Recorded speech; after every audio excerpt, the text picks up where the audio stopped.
শিলকুড়ি বরমবাবা জীবিতে বালু মাফিয়া সাদ্দাম হোসেনের তাণ্ডব, নদীর জল দূষিত, গ্রামবাসীদের জীবন বিপন্ন। কাছাড় জেলার শিলকুড়ি বরমবাবা গ্রাম পঞ্চায়েত এলাকায় বালু মাফিয়া সাদ্দাম হোসেনের অবৈধ বালু ব্যবসা ঘিরে চরম অস্থিরতা তৈরি হয়েছে।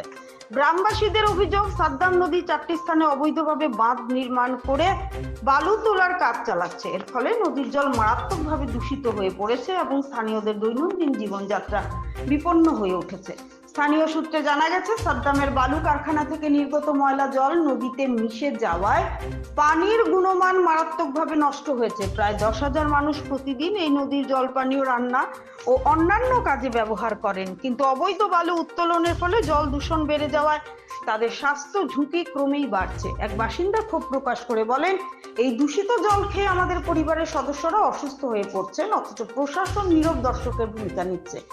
অভিযোগ রয়েছে, সাদ্দামের কারখানার সামনে একটি অঙ্গনবাড়ি কেন্দ্র অবস্থিত। সকাল থেকেই সেখানে ট্রাক ও ডাম্পার সহ ভারী যানবাহনে যাতায়াত শুরু হয়ে যায়, ফলে ছোট শিশুদের স্কুলে যাতায়াতে ব্যাপক সমস্যা তৈরি হচ্ছে। রাতের বেলায় পরিস্থিতি আরো ভয়াবহ হয়ে ওঠে। প্রায় 40 থেকে 50টি বাইক নিয়ে যুবকদের অবৈধ আড্ডা জমে কারখানার সামনে, যা গ্রামবাসীদের নিরাপত্তার জন্য বড় উদ্বেগের কারণ। এক গ্রামবাসী বলেন, রাত হলে ওই এলাকায় মহিলাদের বের হওয়া এক প্রকার অসম্ভব হয়ে পড়ে। স্থানীয় জনগণ প্রশাসনের কাছে দ্রুত পদক্ষেপের দাবি জানিয়েছেন। তারা জেলা প্রশাসন ও পরিবেশ দপ্তরে লিখিত অভিযোগও দায়ের করেছেন, কিন্তু এখনো পর্যন্ত কোনো ধরনের ব্যবস্থা নেওয়া হয়নি। এর ফলে এলাকায় ক্ষোভ ও উত্তেজনা ছড়িয়ে পড়েছে। গ্রামবাসীদের দাবি, অবৈধ বালু ব্যবসা ও দূষণ বন্ধ করে শিলকুড়ি বরমবাবা অঞ্চলের স্বাভাবিক পরিবেশ ফিরিয়ে আনতে প্রশাসনকে অবিলম্বে কার্যকর ভূমিকা নিতে হবে। আমাদের এখানে শিলকুড়ি বরমবাবা গাঁও পঞ্চায়েত এলাকার আমরা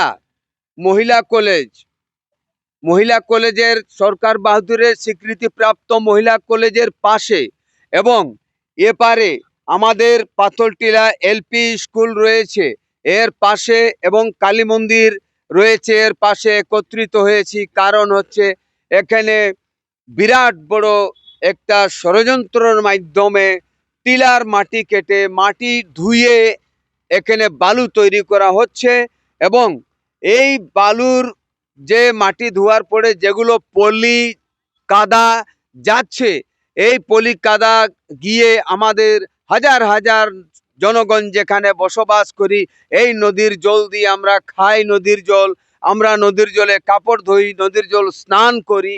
এই হাজার হাজার মানুষের জীবন নষ্ট হচ্ছে, দূষিত জলে রোগ হচ্ছে এবং আজকে বারবার প্রটেস্ট করার পরেও এই বালু কারখানা বন্ধ হচ্ছে না। এটার সঙ্গে জড়িত কে? আজকে ভূমাফিয়ার যারা এসব করছে, আমরা যতটুকু জানি সয়েল কনজারভেশন ডিপার্টমেন্টের এই নদীর জলের জায়গা পড়ে। আজকে আমরা যতটুকু জানি ফরেস্ট ডিপার্টমেন্টের এইসব জায়গা পড়ে। আজকে মন্ত্রী কই? আজকে সরকার কই? আজকে DFO district forest minister, district forest officer কই? আজকে রেঞ্জার কই? এরাকে কি রাস্তাঘাটে দেখা যায়? এরা শ্মশানের লাকড়ি গেলে সেটাকে ধরে নিজেকে দেখাতে চাই আমরা ফরেস্টে ডিউটি করছি, কিন্তু এখানে হাজার হাজার বিঘা জমি নষ্ট করে দেওয়া হচ্ছে। এই জমির মাটি নিয়ে মাটি ধুয়ে এখানে বালি তৈরি করা হচ্ছে।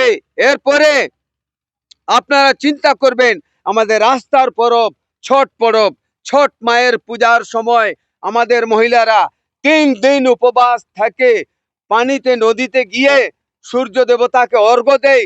সেই সময় হাঁটুর উপরে কাদা হয়ে যায়, কিচড় হয়ে যায়, বাধ্য হয়ে সেই মহিলাটি কাউ সাহায্য চায়, আমাকে কাদা থেকে তুলো।